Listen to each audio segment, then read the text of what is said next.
Hapo kuna kosa gani hapo? Sikiza jomba. Hili jamani mahako, hili jamani. Mimi mahako kwani?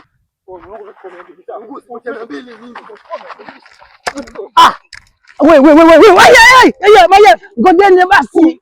Tulieni. Oya nini bana? Tulia. Oya snivi. Au sio mimi?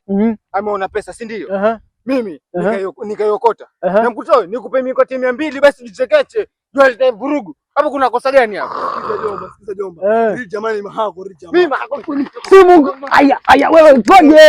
Wewe mbona unakakamba wewe mbona una hasira? Unataka kunidhulumu. Yaani wewe ndio umeona hiyo hela, si ndio hivyo?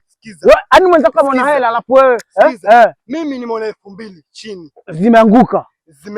Yaani wala kuokota lakini sasa zikazifikia. Nikamwambia jomba, okota mwanangu. Wewe ukazokota zote. Alafu ikawaje? Nikamkuta basi yake. Nikupe 200 kwa sababu wewe ndio umeokota. Mimi ndio umeokota, si ndio? Jamaa lijinga jamaa. Oya, usinitibu mwanangu cheke. Fanyeni hivi simple.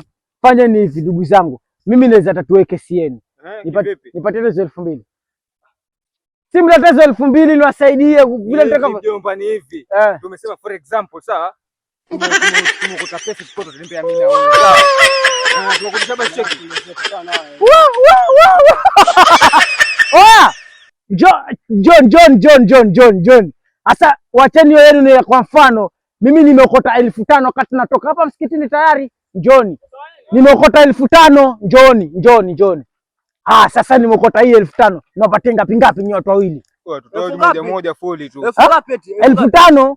Mwanangu ongea kuhusu pesa 1500 ujue. Check fanya hivi. Nipe ni mwaka mpya mwanangu check. Chekeche moja full. Sasa wewe na mimi bado sijaokota, ilikuwa ni kwa mfano. Napita na pale msikitini.